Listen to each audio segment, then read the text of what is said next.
Ladies and gentlemen, we're just waiting for the technical things to be sorted out. But as you know, we are in Africa. We can do things good and fast. Your Excellencies, are you all set and ready for our conversation? Welcome.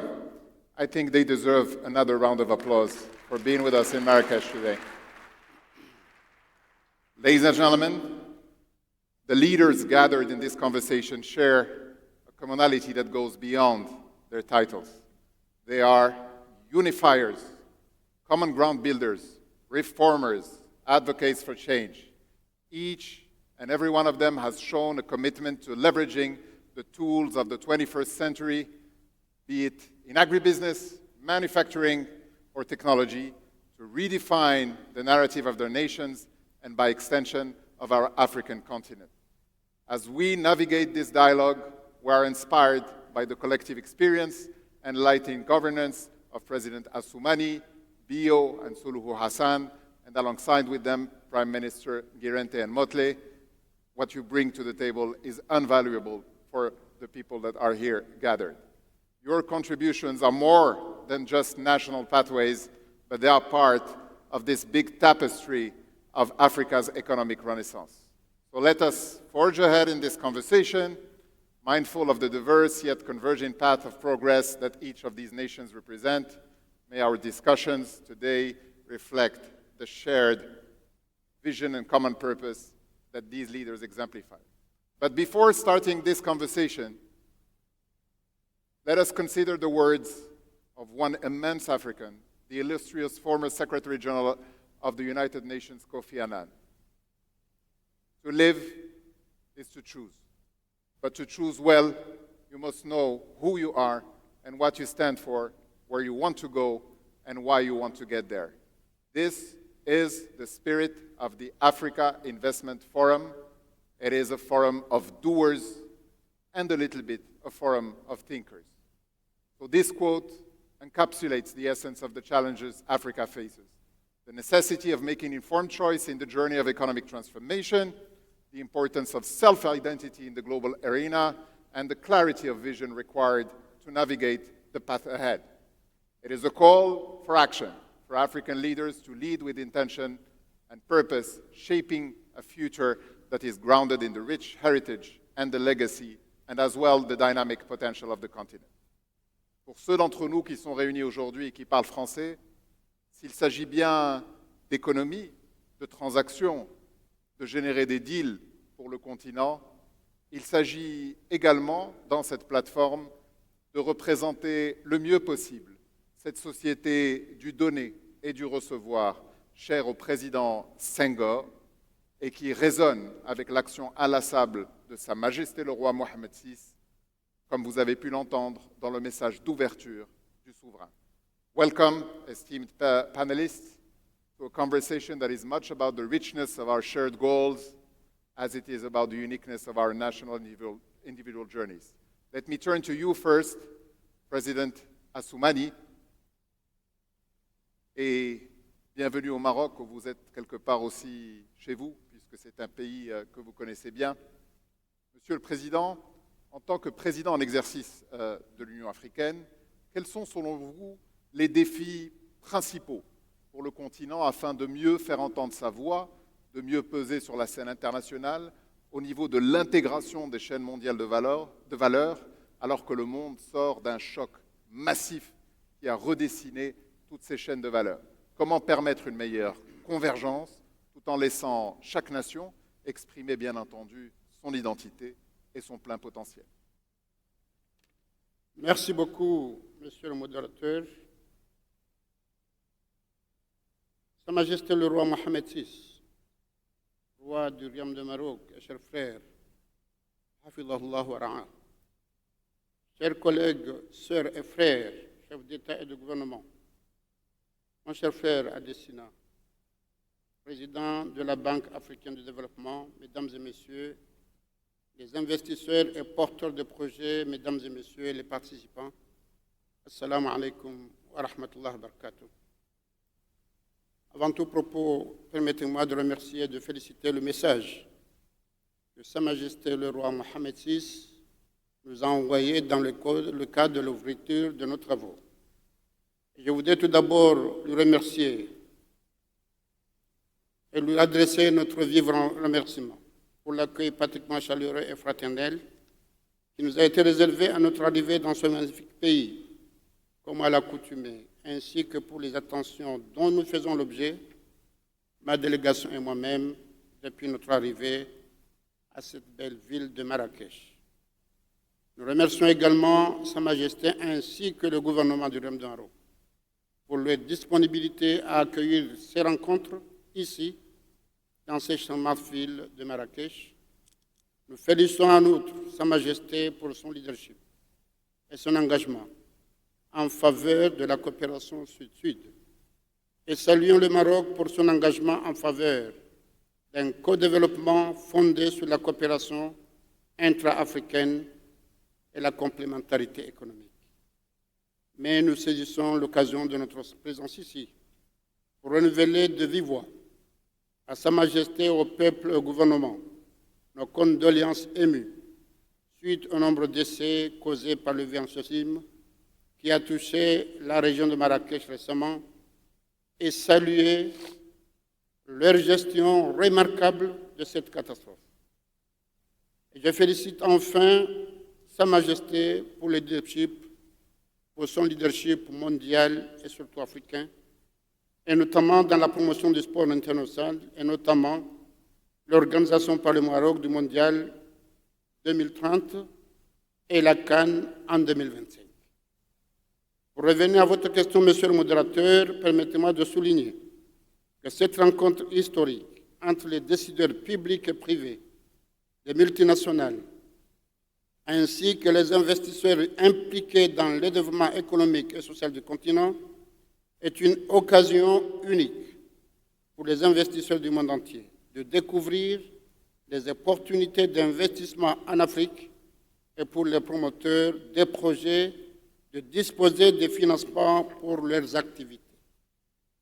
Le thème retenu aujourd'hui dans le forum, à savoir libérer les chaînes de valeur de l'Afrique, constitue un défi majeur pour la plupart de nos pays, car malgré nos richesses, notre continent continue d'exporter des produits bruts à faible valeur ajoutée. Et en effet, très peu de produits sont transformés dans nos pays. Aujourd'hui, après assurer la production des biens en Afrique, nous les exportons vers les pays développés. Par la suite, ces pays nous les vendent après transformation à des prix plus 10 fois plus chers que nos prix de vente. La participation de l'Afrique aux chaînes de valeur n'est pas à la hauteur de nos attentes, telles que définies dans l'agenda 2063, et pour favoriser la transformation et la croissance économique de notre continent. Nos exportations de produits manufacturés ne représentent en moyenne que 1% des exportations mondiales de produits manufacturés sur la période 2000-2022. Et nos exportations de biens intermédiaires ne représentent qu'en moyenne 3,8% des exportations mondiales de biens intermédiaires. Et pourquoi cette faiblesse africaine dans les chaînes de valeur? Bien sûr, il s'agit malheureusement des infrastructures de base inadéquates, des insuffisances financement est difficilement accessible, un environnement commercial peu attrayant et des perturbations politiques malgré l'amélioration de la situation économique de notre continent. L'Afrique est bêtement dépourvue d'opportunités pour développer ces chaînes, car malgré les obstacles, il existe d'énormes opportunités pour le développement industriel de l'Afrique et une meilleure intégration dans la chaîne des valeurs mondiales. En 2018, au Niger, nous avons tenu un sommet de l'Union africaine basé sur l'industrialisation en Afrique. Il s'agit notamment de la zone de libre-échange continentale africaine, qui est la plus grande zone de libre-échange du monde en termes de nombre de pays, dont j'ai la mission d'accélérer en tant que président en exercice de l'Union africaine. Il y a une demande croissante de produits manufacturés en raison de classes moyennes émergentes et d'une population jeune et mieux formée. L'énorme potentiel de ressources naturelles de l'Afrique pour une industrialisation est dans tous les domaines.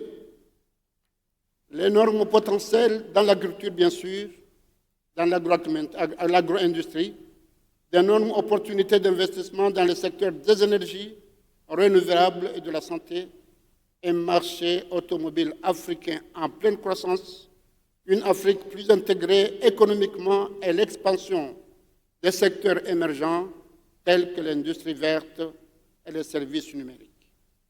Nous devons transformer nos opportunités en résultats concrets. Et pour cela, nous devons bien sûr encourager la création d'un secteur privé orienté vers la transformation CFM. Continuons à améliorer, à éliminer les obstacles aux opérations commerciales. Améliorons les compétences de la main-d'œuvre pour le secteur manufacturier. Investissons dans les infrastructures productives. Approfondissons l'intégration régionale avec la ZLECAf, qui est une très belle opportunité pour que l'Afrique ait une économie autonome, une indépendance économique sociale. Et mettons en œuvre des protocoles de libre circulation. Et pour conclure, je voudrais saluer le rôle de la Banque africaine de développement, représentée par notre frère, qui représente la fierté de l'Afrique de par sa gestion de cette banque. Et cette banque a été toujours à l'avant-garde pour soutenir le développement industriel, on a vu dans les images qui étaient passées là, et contribuer à accroître sa participation aux chaînes de valeur mondiale. Merci beaucoup pour votre question. Merci beaucoup, Monsieur le Président, pour ce panorama global et ô combien passionné sur les défis qui nous attendent. Let me turn to you, President Bio. President Assoumani said that in the business of decision-making when you are in government, it's more about removing barriers and removing obstacles. First, congratulations on your re-election for a second term this past June. As you continue to lead Sierra Leone, a country that has made significant strides under your first mandate, Africa stands really at a crossroads when it comes to its economic transformation. Considering the continental aspiration, the AU Agenda for 2063, what do you envision as the pivotal challenges and opportunities for the continent, and how do you see these reflecting on the broader economic transformation of Africa, particularly in sustainable development, technological advancement, and regional integration in a post-COVID era? Thank you very much, Mr. Moderator. I want to start by thanking President Adesina for inviting me to this forum, and I want to use the same occasion to thank His Majesty Mohammed VI, the King of Morocco, for the hospitality extended to me and my delegation. And coming to the topic itself, I think Africa is at the crossroads. And indeed, we have great opportunities. It could be the most favorable destination for foreign investment, but there are serious challenges that need to be surmounted. And that is the function of us leaders, working in collaboration with partners around the world and within Africa to clear the roadblocks that lie ahead of us. There are challenges, but as an eternal optimist, like my brother, the President Adesina, I see these obstacles as opportunities. And how we leaders can transform these challenges into opportunities is what is most important, and we must get our heads around that. One of the issues mentioned by President Azali is infrastructure. Definitely, in Africa, we have serious infrastructure deficit, which must be tackled now. Some of them are so serious that they are a bottleneck to everything that we should be doing in order to transform our economies. We need massive investment in roads, portways, access to pipe-borne water, ICT, and a host of others to enable us to join the world and to be effective within our countries. These infrastructural deficits must be tackled now because they provide some of the greatest roadblocks in this journey to economic transformation. The ADB estimates that 170 billion is needed annually for us to be able to handle this. How we can work in partnership with international financial institutions, how we can work with the private sector to tackle this is what we should be doing. And I think this is a great opportunity for us to encourage the private sector, to provide them with the necessary assurance they need to be able to come to that space and not just trying to tackle them from public expenditure. We also lack diversification. Our economies are not properly diversified, and therefore, whenever there is a shock, it affects us very adversely. We have to, as governments in Africa, try to diversify. We depend mostly on commodities, such as oil and gas, cocoa, coffee, diamond, and when the prices fall, we are directly affected. When the prices are on the higher side, we do enjoy some amount of economic growth. But how can we put up with the shocks? Means that we have to diversify our economy.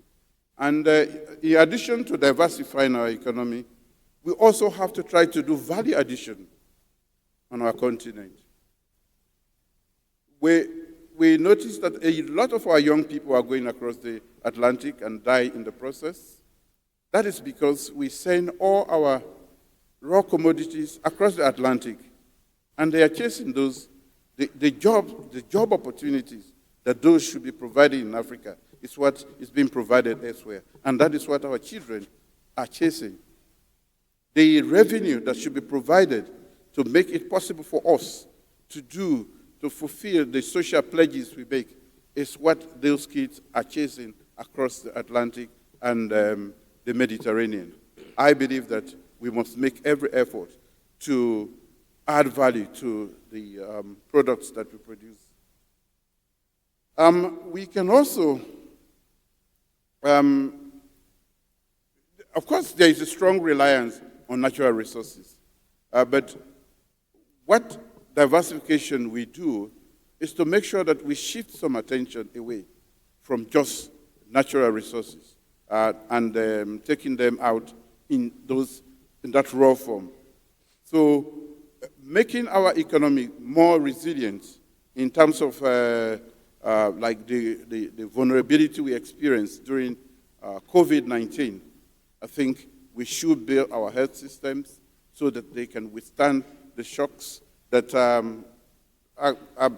common today. We are suffering from the impact of the war in Ukraine. I think we have what it takes to be able to provide enough food and the many things that we are losing as a result of the war in Ukraine. We also must make effort to harness the demographic dividend that is the youth empowerment. This, in my opinion, requires us investing in the youth and providing jobs for them. If we don't do that, the youth bulge, instead of being a blessing, will become a curse again, because Africa is going to be home to 25% of the world's population by 2050. We must make effort to provide these people with jobs and not to take the jobs away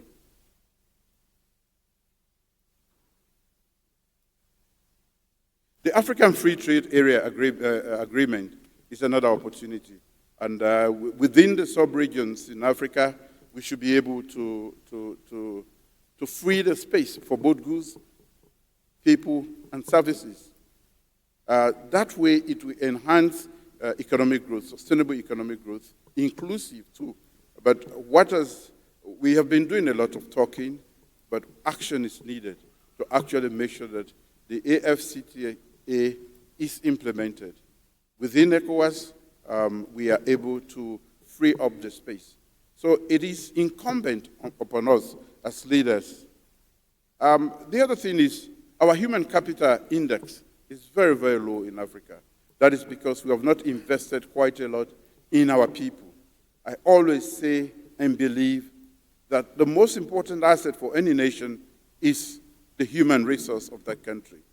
And the only way you can enhance that human resource is through education, fit for purpose education, one that we position Africa for the fourth industrial revolution. We must invest in our people, making sure that they have the technical and vocational training that they need to undertake the complex things that we need to do in the 21st century. If we do not do that, we are going to suffer too. Political stability. The economists, we talk about macroeconomic stability. As a politician, I will talk about political stability. We need to provide political stability in Africa so that we will provide that the environment, the enabling environment for private sector to thrive, for many people to be able to go about their businesses and do what they have to do to keep their families okay. And that is also for investment. If you do not have a stable political climate, nobody is going to invest in your country. I believe that if we do all of these and many other things that we need to take care of, we should be able to transform the journey. It's a journey, economic transformation. It's one that is fraught with so many difficulties. But I believe that some of these difficulties can be translated into opportunities, and that is what we are gathered here for, to present projects that the public sector cannot necessarily undertake, but can provide the necessary support and assurance to the private sector to undertake in order for us to embark on a successful journey to economic transformation. Thank you very much, Mr. President. Ladies and gentlemen, if anyone had any doubt that we are in the presence of leaders who are builders, President Azali Assoumani spoke about removing the obstacles. President Bio, you even said twice, I think, that we need to clear the roadblock and we need to invest in infrastructure, human capital, and political stability, which are at the essence of the conversation. Let me turn to you, Madam President. Welcome to Morocco. Madam President, Tanzania, with its strategic geographical location and the abundance of its natural resources, plays a crucial role in East Africa's economic ecosystem. Drawing from Tanzania's experience, what lessons do you believe can be extrapolated to the wider African context to catalyze regional integration and intra-African commerce, because as you know, we're one of the least integrated continents in the world, and accelerating the economic transformation of the continent, aligned with the free trade agreement, with the continental free trade area that President Bio mentioned extensively. The floor is yours, Madam President. Thank you very much, Mr. Moderator. First of all, let me join others in thanking the host, the government of Morocco, hosting this conference, but again thanking the FDB for organizing this forum and provide a platform for us to be able to share the successes, stories, but also challenges, and maybe we'll come up with the possible solutions of the challenges that face Africa. Having said that, let me say yes, Tanzania is very strategically located at the east of Africa, and we are sharing borders with 8 countries. And so all these 8 countries depends on Tanzania on transportation of people and goods through various ports of Tanzania. But then before going to the ports, let's say connectivity is the major issue in Africa, and that's a gap we are having. Africa has to invest a lot in connectivity. Talking of connectivity, I once attended a conference in Senegal, and reaching Senegal, I had to go to Paris first, going to Europe and then coming back to Africa. So that's a problem of connectivity in our continent. But in Tanzania, how are we dealing with the connectivity, working with all these 8 neighbors? We are using roads. We have invested a lot in connecting Tanzania with our 8 road-accessible countries like Zambia, Mozambique, Malawi, and others who can be accessed by roads. But we are also using water transport, ports. Tanzania has got, say, 7 ports.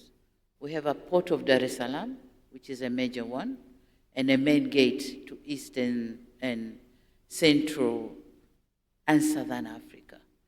But then we have a port of Tanga, which give access to the northern part of Tanzania, then to the neighboring countries. But we also have Mtwara Port, which is opening the southern corridor of Tanzania and going to Malawi. And then we have the northern corridor. The northern corridor is Tanga, I've mentioned it. But we also have Zanzibar Port, which is an island. You can go everywhere from Zanzibar. But we also have ports in our lakes. We have Mwanza Port in Lake Victoria, as well as Kigoma Port in Lake Tanganyika. And Kigoma can take you to DRC easily.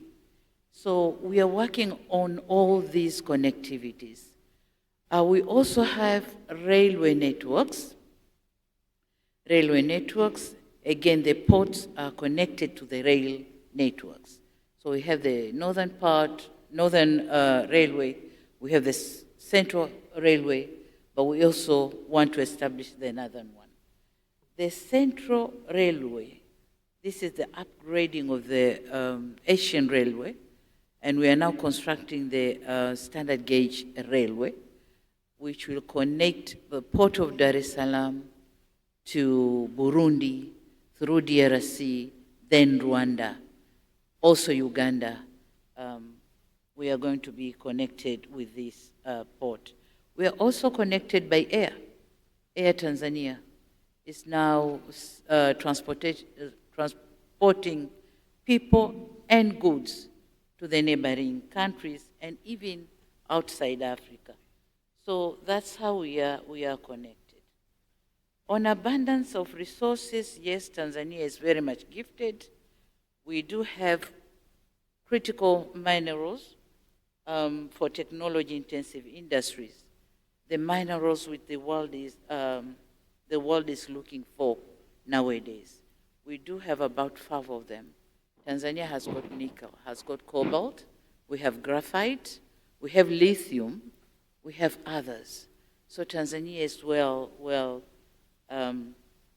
gifted with minerals. But again, the energy sources.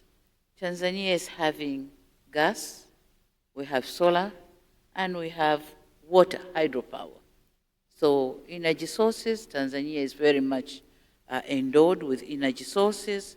The only thing now is to invest and make sure we do have enough power for industrialization and other development activities. But we also have an arable land for agriculture.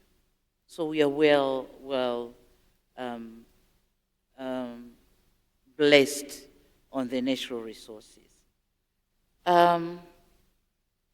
For intra-African commerce, yes. As I said, we do have all these connections for transportation of people and goods, and so it facilitates African trade and investment. But again, we invest heavily in human capital development and also in diversification and modernization of our economy. The technology and digital innovation, we have given a priority to it. We have started, we have established several startups for the youth, for them to be able to engage in various sectors, coming with innovations on how they will work on several sectors. Important thing of all is the embracement of private sector. For us, we know that private sector is the only engine of economic growth. And so we are working with the private sector. We have created an environment, favorable environment for private sector to thrive in our country. And so we are receiving a lot of private business in our country.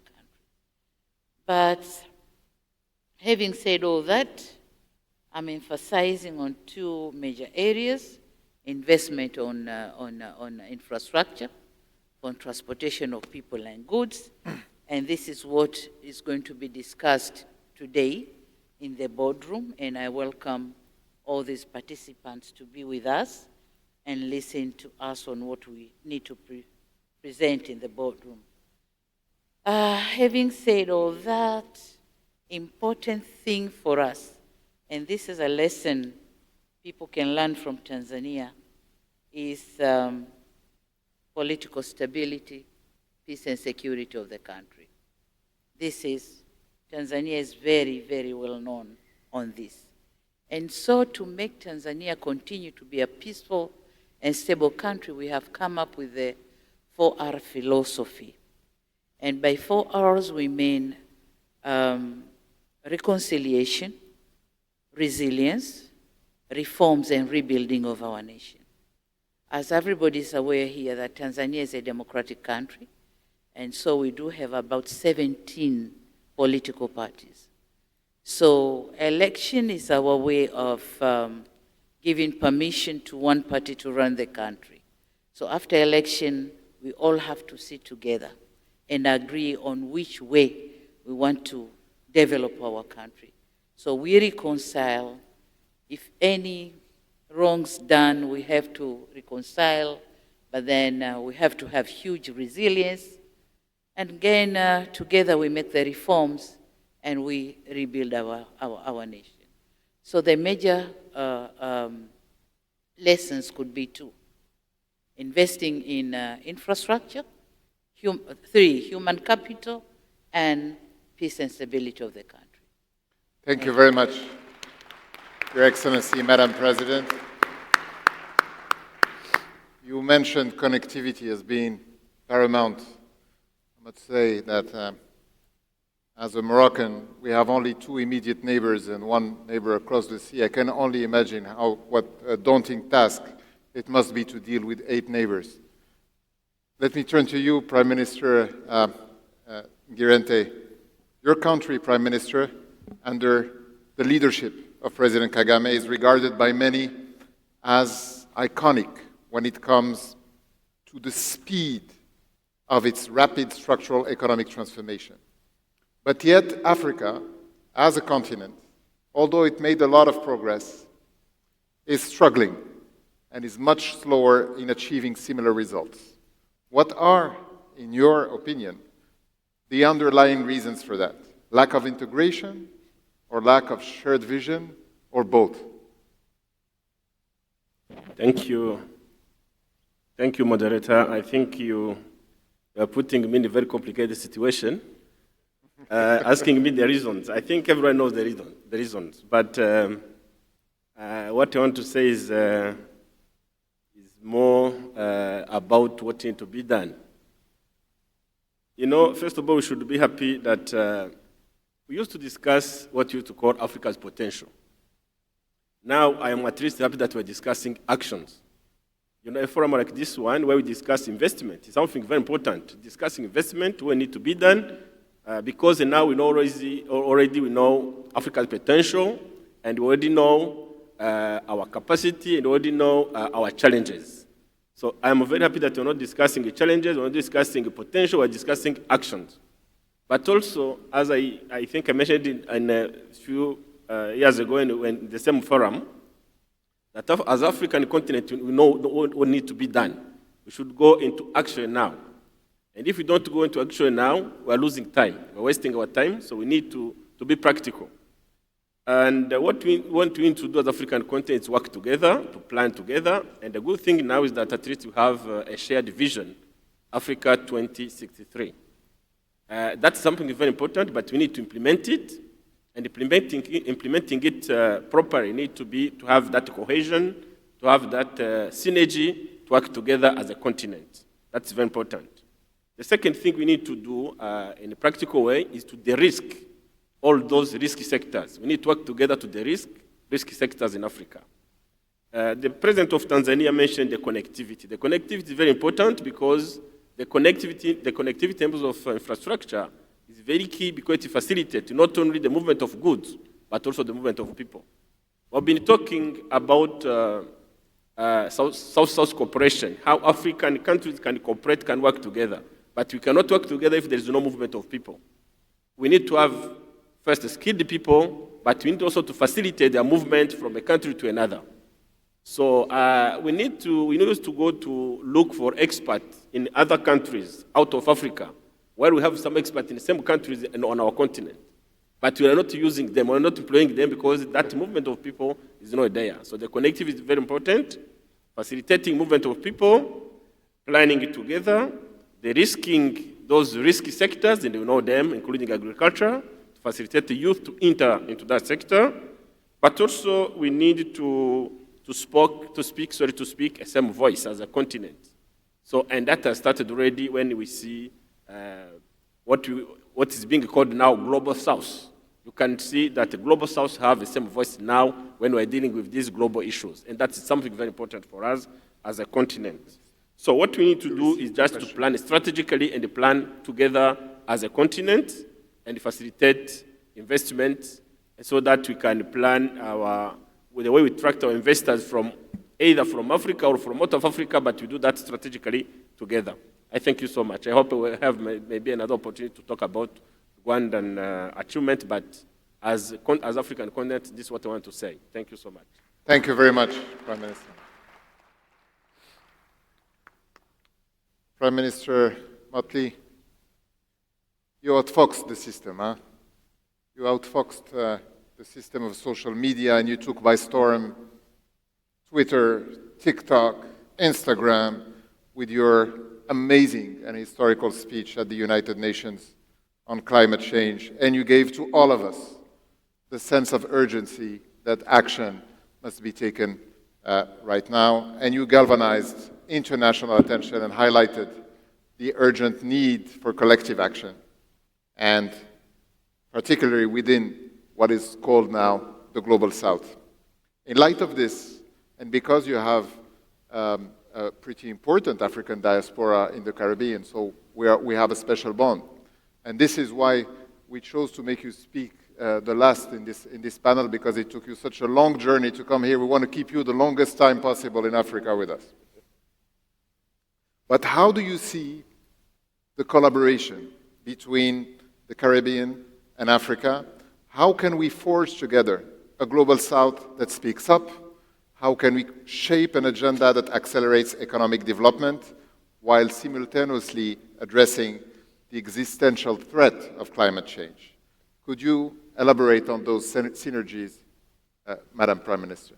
Thank you very much. And like my others who've gone before me, I'd like to thank the government of Morocco and His Excellency King Mohammed VI for their gracious hospitality. I'd like to thank the African Development Bank for facilitating this conversation and allowing allowing us to reclaim our Atlantic destiny. And I say so because even though the distance is long, there's really nothing between us.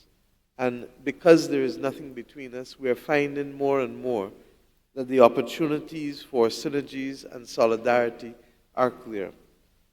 For many years, we in the Caribbean spoke about the climate crisis and indicated that we were the canaries in the mine as small island developing states. But we have so failed to act that others have joined, and in particular in this continent, you have felt from droughts to floods to hurricanes the full impact of the climate crisis. This has given us an opportunity to show how we can work together again, not only on the immediacy of the political actions necessary for the climate crisis, but most important, on the oxygen necessary for development. We cannot choose one issue over the other. And the mistake that is being made is to ask us to choose people over planet or planet over people. In those circumstances, our journey has been similar in terms of the lack of economic diversification, in terms of the exploitation that we faced, in terms of the challenges that we must mount now to be able to lift our people and to allow them to be educated to be the best citizens that they can be. But more importantly than even that as well, giving them the opportunities to be able to benefit from investment and benefit from the prosperity that is possible in our lands. Now, if we are continuously fighting the climate crisis and the consequences of it, it is going to be difficult to raise the quality of life of our people. And that is why we believe that there has to be a unified approach to creating a more level playing field. We have, through collaboration with others, brought to the table the Bridgetown Initiative, which is intended to lower and level the cost of money, of capital, to our countries. We've heard much today about the possibilities that Africa offers with respect to being able to create a just industrial strategy that is appropriate to the greening of our economies in terms of the transitions that we must make going forward, and that will also allow for our young people to be able to be on the cutting edge of where the world must go to protect itself. We face the common difficulties of the global south not being able to access capital at rates that make investments palatable. In Glasgow, everybody talked about the JETP in South Africa. Where is it today? It's not there today because the cost of capital is simply too high. And we recognize that we pay a premium largely because of foreign exchange risk. Unless we pause to deconstruct many of these things, we're not going to be able to have the bounty that development ought to offer us, while at the same time being able to develop the resilience that we need. It struck me this morning when I spoke to your Minister of Finance and Economy here from Morocco, and I asked her, how are you recovering from the earthquake? Her answer was the one that gave me the greatest pause. We are recovering by you being here and helping to be able to fuel our economy to become more resilient. Because the people who have been affected clearly by the earthquake can only recover through additional economic activity. This is critical. And the issues of connectivity continue to haunt us. If we continue to look north rather than looking east or west, we will continue to be pawns and continue to have others determine our future development. We have been talking for way too long, and we need now to be able to establish those bridges. In my own country, we do home porting for cruise ships, and we do it for the Europeans and the Americans. And I ask myself, where are the Africans? Where are the people from the Gulf states? The truth is that we have not traditionally gone in there, but these are distinct opportunities for Africa to exploit, because if you're going to get the bounty of development, it means that you're also going to have people whose incomes will rise, and once people's incomes rise, the issue of how they spend it in terms of recreation also becomes an option. Why is Africa not leasing ships? within the cruise industry, to be able to move from the bottom of 3% participation to where it can be. Why are we not doing home porting in the summer? In the Caribbean, we talk about winter and summer as if we have snow, and summer we don't. But it reflects the North Atlantic perspective, rather than recognizing that the perfect opportunity for smoothing our tourism market is by being able to open each other's markets so that there is far more movement between Africa and the Caribbean than currently exists. The quickest way to do that is probably through cruise, and in cruise, through either leasing ships or joint ventures. And after a few years, once you've proven the market, then you start to own them. So I hope that we recognize that partnerships in areas such as this, partnerships in the pharmaceutical industry, partnerships in areas of research, particularly since the one thing that unites us is the Atlantic Ocean. And we are on the verge of coming to recognize that it is the oceans more than any other area that will have to be able to help the planet survive both the climate crisis and the loss of biodiversity. So I share these few perspectives with you in a view that the Global South working together on these key areas of just industrial strategy, lowering and leveling the cost of capital, and working together in substantive ways to be able to expand markets for each other through expanded connectivity will create the platform that will give us the financial and economic capacity to become more resilient in a climate crisis world. Thank you. Thank you very much. Thank you very much, Prime Minister Motley, for these words. Monsieur le Président Azali Assoumani, les mots de la Première ministre résonnent avec ceux de Sa Majesté le Roi Mohamed VI, qui a annoncé il y a 2 jours une initiative massive pour le développement de la façade atlantique. Et au-delà de cela, la Première ministre disait « Allons-nous devoir choisir entre le peuple ou la planète et le peuple ?» Vous, Monsieur le Président, le choix que vous avez fait pour votre pays, l'Union des Comores, c'est clairement le peuple et la planète. Et vous ambitionnez de franchir un palier supplémentaire et d'exécuter le plan Comores émergent qui vise à améliorer à la fois le potentiel exportateur du pays et de développer des secteurs à très forte valeur ajoutée tels que le tourisme. Monsieur le Président, quels objectifs, de manière synthétique, vous êtes-vous fixés et quelle mise en œuvre pour ce plan Comores émergent? Merci beaucoup, Monsieur le modérateur, pour cette question. Donc, là-dessus, je vais me joindre à ma sœur, Madame Samia, qui est une sœur et une voisine. On dit chez nous qu'on choisit l'ami, mais on ne choisit pas le frère ou le voisin. Donc la Tanzanie et les Comores sont unis par le sang, par le voisinage, malgré la mer qui nous sépare, mais par natation ou par bateau, on va en Tanzanie et vice-versa. Donc là, il a évoqué un mot très important, c'est la stabilité politique. Parce qu'on dit toujours, il n'y a pas de paix sans développement, il n'y a pas de développement sans paix. Mais je pense que la stabilité politique, comme il a dit, la Tanzanie est un bel exemple. Nous, on essaie de nous inspirer.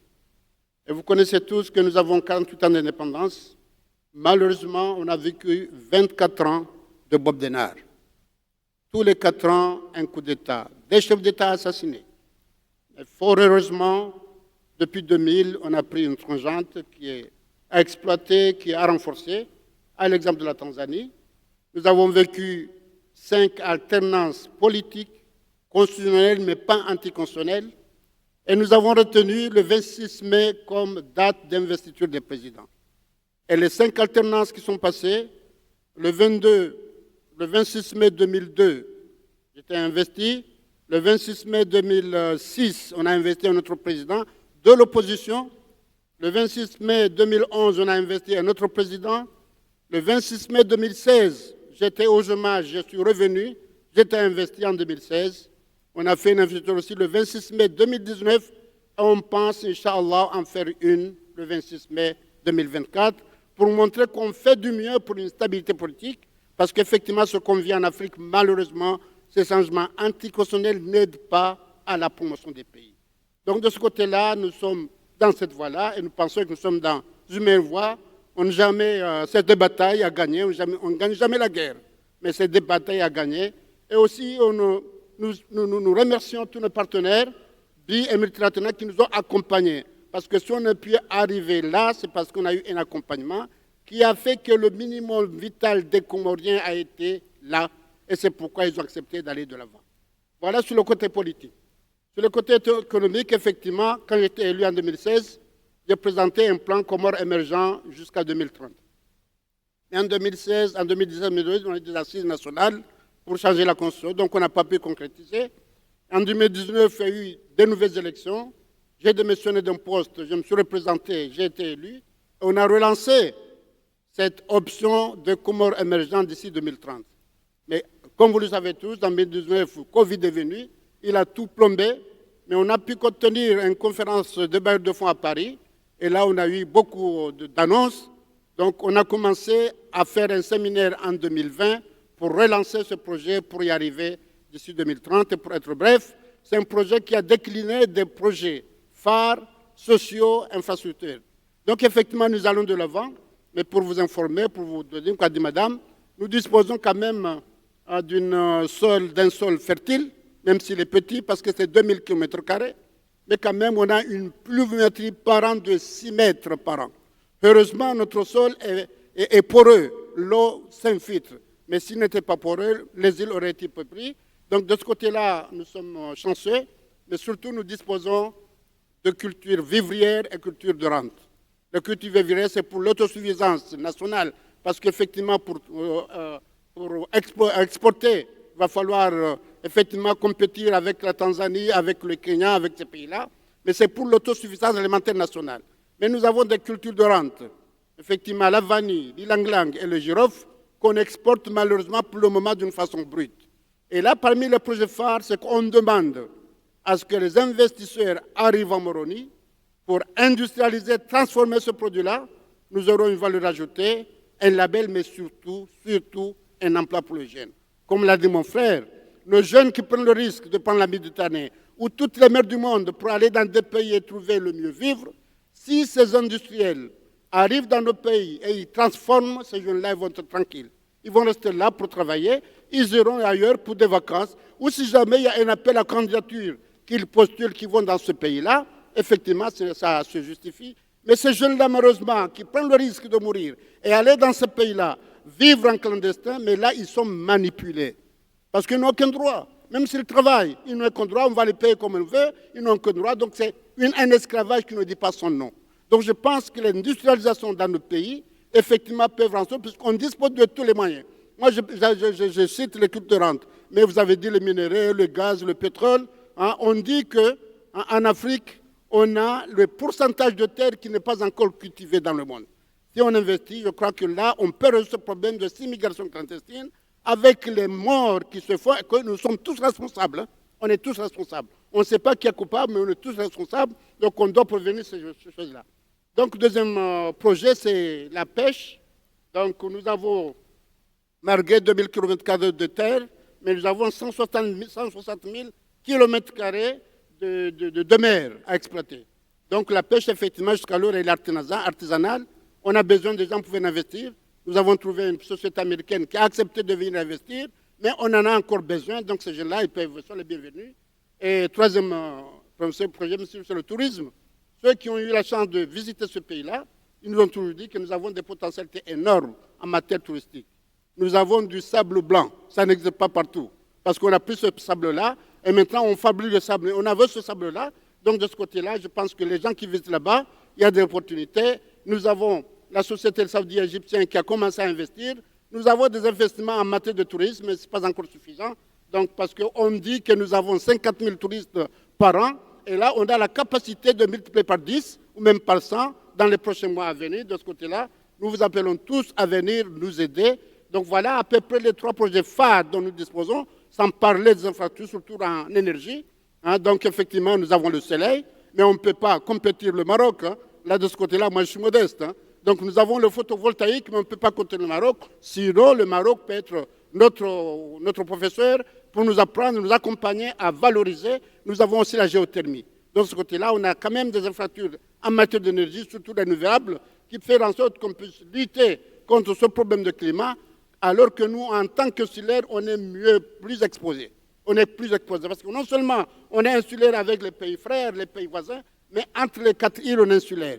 Donc effectivement, on a intérêt, effectivement, on lutte contre ce problème de climat, mais surtout l'interconnectivité. Madame a parlé effectivement de la Tanzanie vers les autres pays voisins. En matière de route, nous, ce n'est pas le cas. Ce sera ou un bateau ou un avion, en attendant qu'on puisse faire des ponts, bon, on ne sait pas. Mais pour le moment, c'est le bateau et l'avion, et ça coûte très cher. Mais de ce côté-là, on y travaille. Et là, on remercie encore l'ABAD qui nous aide effectivement dans ce problème de connectivité, de façon à ce que si demain, on transforme le matériel, les marchandises, les produits vivriers, on puisse aussi les envoyer dans les autres îles pour éviter la famine. On puisse aussi les envoyer dans les autres pays pour éviter tout ça. Mais là, il faut la connectivité maritime aérienne. De ce côté-là, nous remercions la BAD parce qu'il est en train de nous aider dans cet investissement. Et vous dire qu'on nous dit, donc la Banque mondiale, depuis 2018, nous a hissé des pays les moins avancés aux pays à revenus intermédiaires.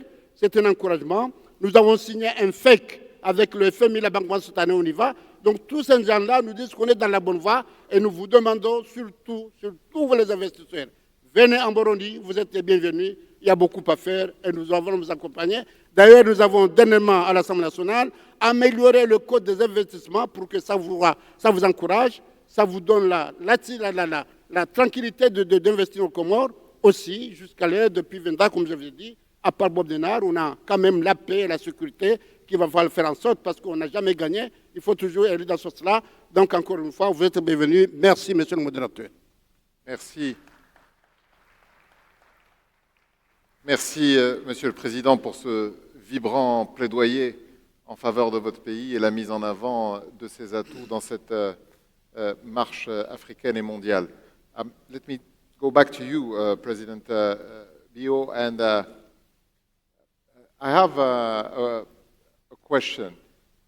Is it by design that your strategy plan for the country is called the Big Five Game Changers, and at the same year you're entering the P5, which is the Security Council, as a non-permanent member?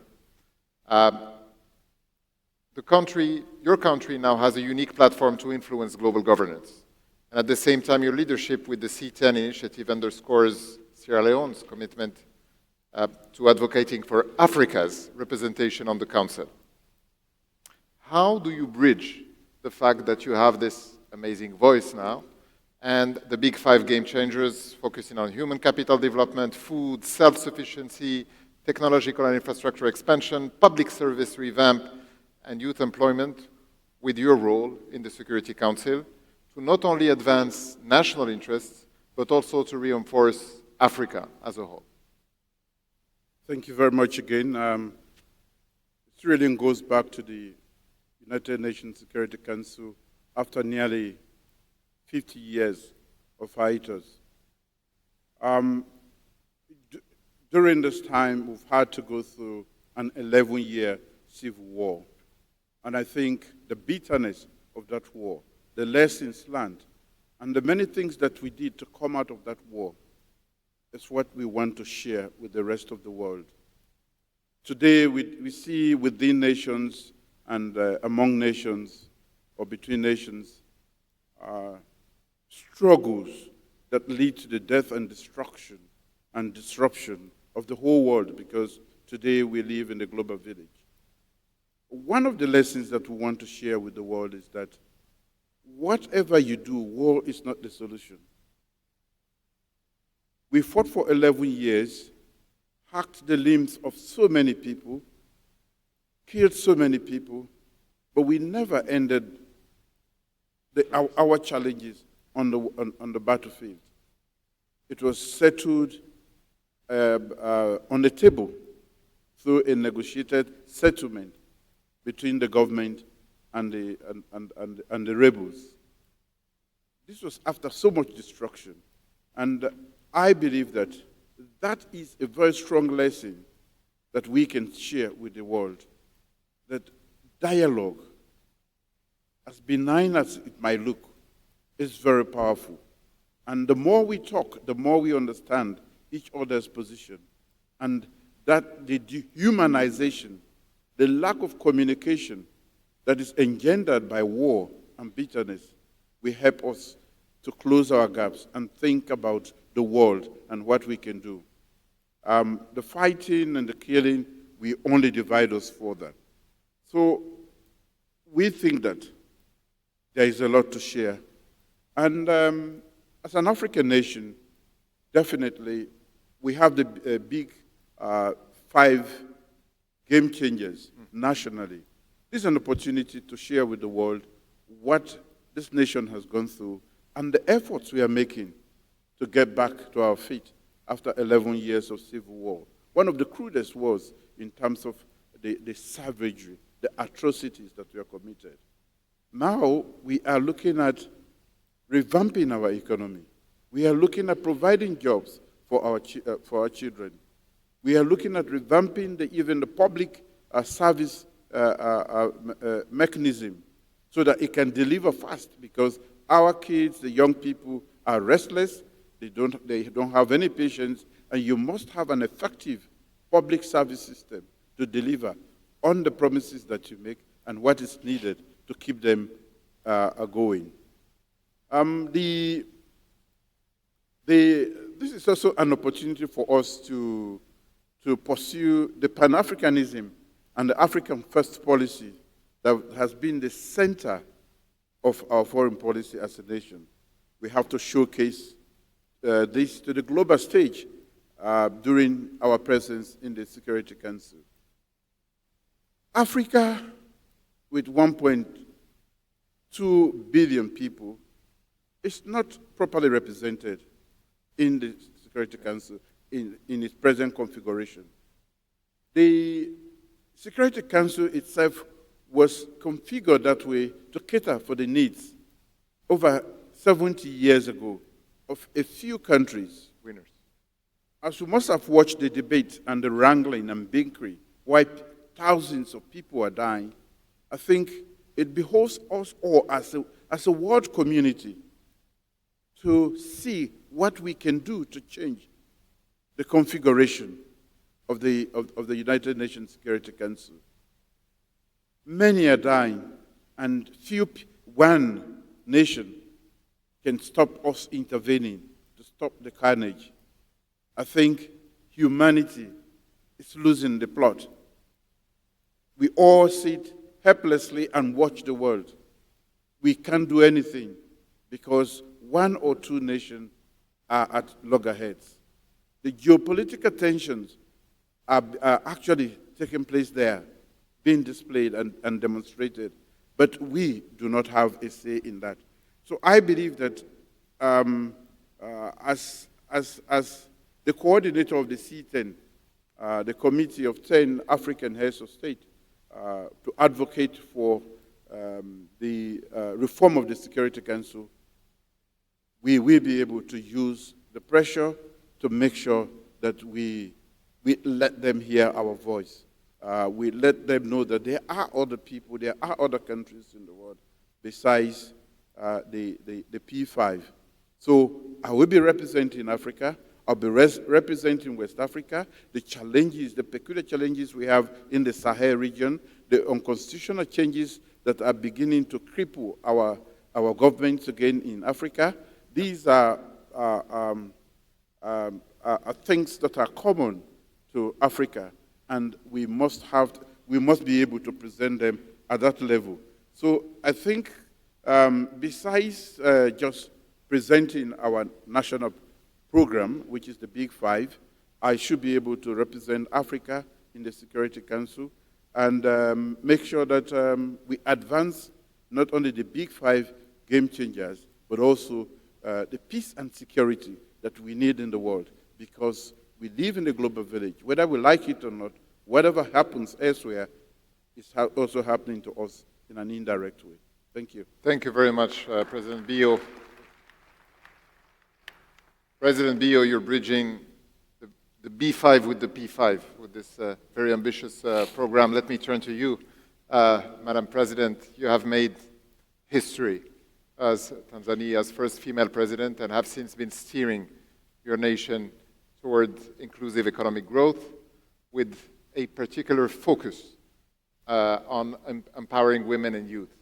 As Tanzania is embarked in this journey, continues to integrate technology and innovation within its industries, and embarks on a significant infrastructure project, could you share with us how you are balancing the rapid pace of this economic modernization with the imperatives of sustainability and social inclusivity, especially in sectors like manufacturing and agribusiness, which are pivotal for Tanzania's transformation?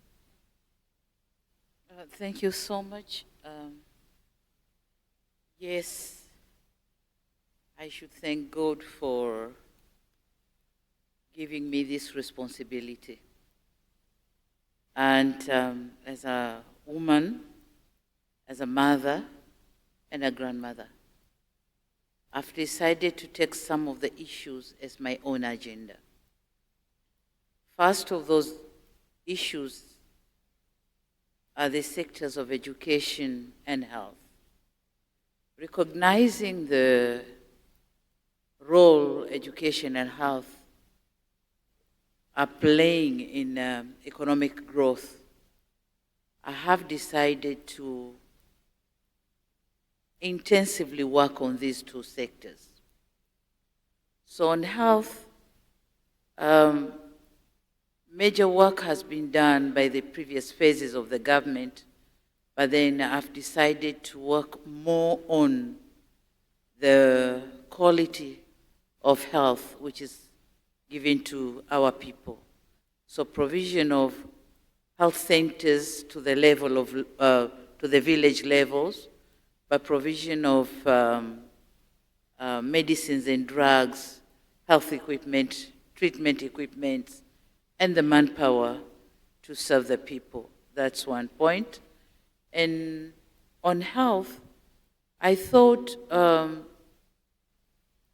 embrace health for everybody.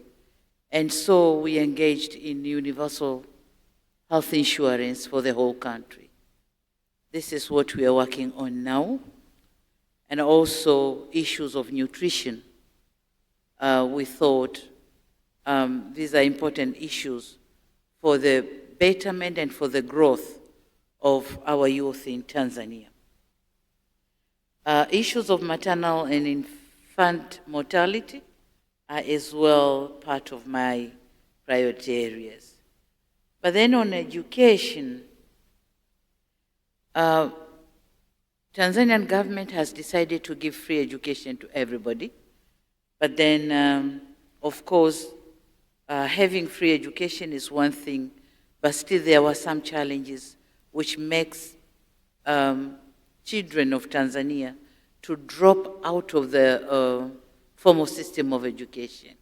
So we have decided to give the second chance to them, especially girls who dropped out for any reason, to come back to school and continue with their former schooling. And we have done that, and the girls are back to school. But also, we have dedicated special schools for science subjects for girls. So we have special science school for girls because we have noted the gap in science sectors. Girls are not very well involved in there. So we have special schools for girls, also the vocational training centers. Because we are talking on the fourth industrial revolution, we have to have employable workforce. So we have established vocational training centers throughout the country, and the youth are being trained in there. Apart from that, I think sustainable development for women and youth is again very important subject, and we are working on various issues catering for their sustainable development. And one very important issue is involving our youth and women in the program called Building a Better Tomorrow for Youth and Women. And this is about engaging this population in agricultural activities. And by agricultural activities in Tanzania, we mean crop farming, fisheries, livestock keeping, and honey making or honey farming. So we have created a program which is called Building a Better Tomorrow, and this is about modernization and commercialization of productive sectors, agricultural sectors.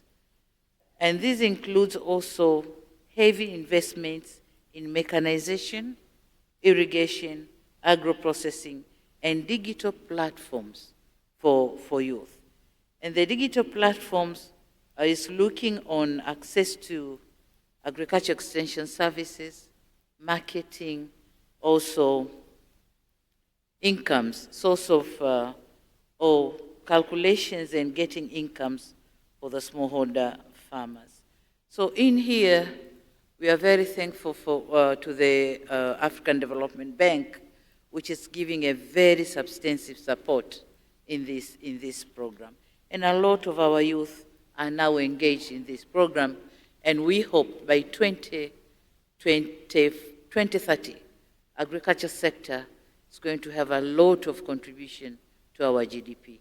It is now contributing by 4.6, and by then we're expecting 10% contribution to the GDP. So that's about technology and industrialization. Thank you very much, Madam President. Prime Minister Guirente, your country, Rwanda, aims to reach upper middle income status by 2035 and high income status by 2050. To achieve this aspiration, you need to attract and sustain more and high private investment. What measures are you taking to attract more investments in your country? Thank you so much, Moderator. First of all, I want to say that Rwanda created an attractive investment environment.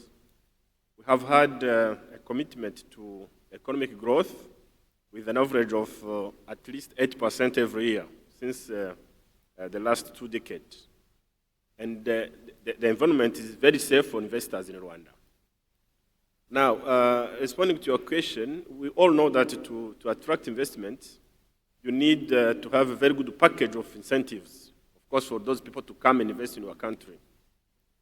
And the key element in that package is the security.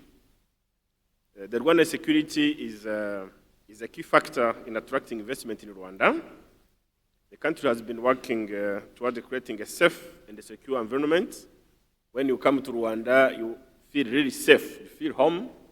You can move from a city to another, from a district to another, safely with no problem being night or day. So the security is the first component for our package, which is offered to our investors. Then the other elements of that package, we have been investing heavily in infrastructure, roads, electricity, water and sanitation, but also IT infrastructure. We have been always talking about investing in Africa, but you cannot attract investment, manufacturing and other things if you don't have electricity. Our target in Rwanda is to make sure that all households across the country are connected 100% by 2024. But so far, we have reached that 74% of our households are connected to electricity. They have a connection. So across the country, not only in the city, but even in rural areas. So we have been investing heavily in electricity route, and that's being done. And our target of reaching 100% by next year, we hope to achieve it. The second thing is roads. Our roads, the whole country is connected with roads. You can go from the capital city to any other region of the country by road, and not only road, but quality roads. As you know, the Rwandan roads, in terms of quality, we are number 1 in East Africa, and we are number 3 in Africa. So we made sure that at least our roads are a quality road, so investors can move from a city to another, from a region to another. But also, we talked about connectivity in Africa, and we talked about movement of people. Rwanda now in Africa, we're a country where we provide visa-free entry for all African citizens. So you can come to Rwanda visa-free. That was our decision. Thank you. That was our government decision because we want people to move to Rwanda whenever they want, being investors or even visiting the country. The other element is investing heavily in education because we believe that if you want to attract investors, those investors, they need to have workforce available in Rwanda. So I've been investing heavily in education, not only access to education, but also the quality education. And since we're talking about manufacturing, we made sure that the technical schools have been given more incentives and share in our education system. So now our program is to make sure that at least 60% of our youth go to technical schools, while another 40% go to general education. Also, we have been investing in health systems because we believe that to attract investors, the investor has to have, access to health and medical system. So we're investing in medical tourism in Rwanda, and we have created what we call a medical hub city where we have put everything, being laboratories, hospitals, and we are attracting even, we have started now manufacturing some medical medicine in Rwanda and vaccine.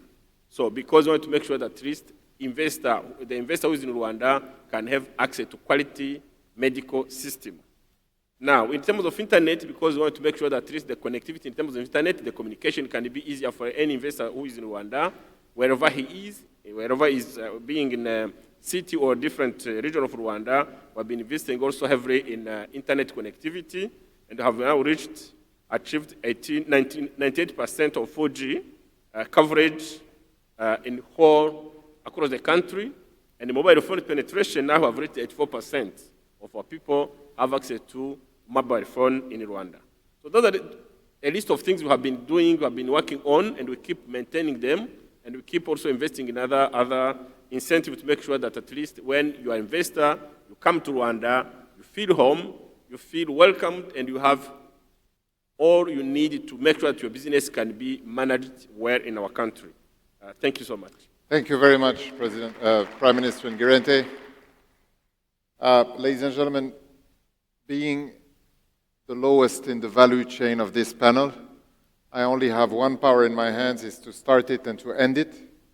So I will give the final question to Prime Minister Motley, who will have the daunting task of inspiring us and giving her final remarks before I do some house management and pave the way for the next panels.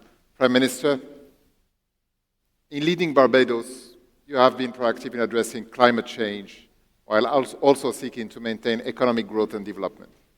Could you share with us the specific strategies and initiatives that Barbados has implemented to balance these goals, and how these actions could serve as a model for sustainable development within small island developing states and beyond? Well, as I said earlier, we don't have the luxury of choosing between people and planet, and therefore we have to be able to have an approach to development that pretty much reflects the Sustainable Development Goals. Investment in our people, I think President Bayo said it earlier, we only have people at the end of the day to rely on, and Barbados has successively, across governments, invested in its people, and we're now about to launch a major economic transformation through education as we go through it. Similarly, we recognize that our ability to be able to control public health is absolutely critical. If we did not have that ability because of the density of our housing situation, we would have had a far more difficult time as we managed the COVID-19 pandemic. At the same time, the climate crisis presents an opportunity for us to fuel economic growth through the transition to being a far more resilient country, and being able to respond to things such as coastal degradation, our Roofs to Reefs program. How do we strengthen our housing to be able to withstand storms that are greater than before? How do we improve our water distribution system? I know here in Marrakesh you have a wonderful water museum because you too have faced difficulties with access to water. We are one of the 15 most water-scarce countries in the world. So we're using the opportunities with respect to becoming resilient as a boon for economic activity in the country. But at the end of the day, Barbados is small. We're 437 square kilometers. We have, in fact, we're probably the size of the Gaza Strip, and with a much less population. But we understand that our way in the world is determined by the extent to which we engage with the rest of the world. We need to produce global citizens with Barbadian roots. We need to leverage the fact that we were a hub, regrettably, for the wrong reasons for centuries. We need to be a hub for the right reasons today in terms of agro-processing, in terms of logistics, in terms of knowledge and influence with respect to how we treat each other. We believe that smallness gives us the advantage of having to see people, hear people, and feel people, and therefore be able to bring about the level of political stability that my other colleague heads of government and heads of state here have spoken about. And we believe that in so doing, we can create that opportunity, particularly for Africa, as the sixth region of the African Union in the Americas, to create the platform by which you can extend your influence, access other wider trade agreements, be able to invest, and in so doing, we create the opportunities for our own country to be able to develop in a win-win situation in partnership with Africa. Whether we like it or not, the climate crisis is going to suck up a lot of the oxygen in the atmosphere. And it is because all of the plans that we have can literally be put to one side if we are faced with a major climatic event, as we saw in Pakistan, as we've seen in Mozambique, as we've seen in Malawi, as we've seen in the Caribbean. And to that extent, therefore, we need to be able to cooperate on areas with respect to finance and insurance far more effectively than we've been doing. And we need to confront the reality that geopolitics is removing from us the level of cooperation that we need.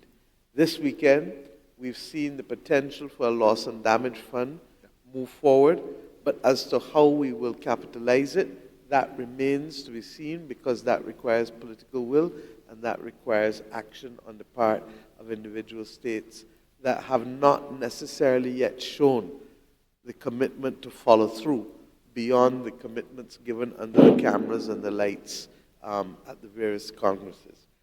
That is going to affect our ability to transition. And if that ability to transition is compromised, sustainable economic development will equally be compromised. I hope, therefore, that we can find the courage to partner with each other and to see the comparative advantages each of us has within Africa, within the Caribbean, to be able to cooperate and to be able to confront those global challenges and also the international economic shocks that are being thrust upon us, whether through supply disruptions, whether through increased prices of commodities, and whether through reduced opportunities for easier and more efficient trade. Thank you. I don't think, Madam Prime Minister, that there is a better way to conclude this panel than with this message of hope that you have given us. Ladies and gentlemen, 4 key takeaways in 30 seconds. The 5 leaders gathered here today said 4 things: invest in infrastructures, connect and use logistics, organize political stability, and nurture talents and the sons of our nations. If you take the first letter of each of these words, invest, connect, organize, nurture, it gives you the word icon. So I move to the floor a proposition to President Adesina that next year we will call this debate the debate of icons. Ladies and gentlemen, as you all know, there is love, but there are also proof of love. So we would like to acknowledge and thank the sponsors of the African Investment Forum, the Islamic Development Bank, the Development Bank of Southern Africa, Africa 50, Afrexim Bank, the European Investment Bank, the Trade and Development Bank, and the Africa Finance Corporation. A little bit, Your Excellencies of House Management, where we will now move to the foyer for the photo session. Ladies and gentlemen, can you give a round of applause to our panelists? Mr. President will join you to the foyer, the heads of Founding Partners Institution of the Africa Investment Forum, members of government of the Kingdom of Morocco, His Majesty's Advisor, Omar Qabbaj, heads of government, heads of state, thank you very much for the honor you have given me to moderate this session. Thank you very much, Your Excellencies.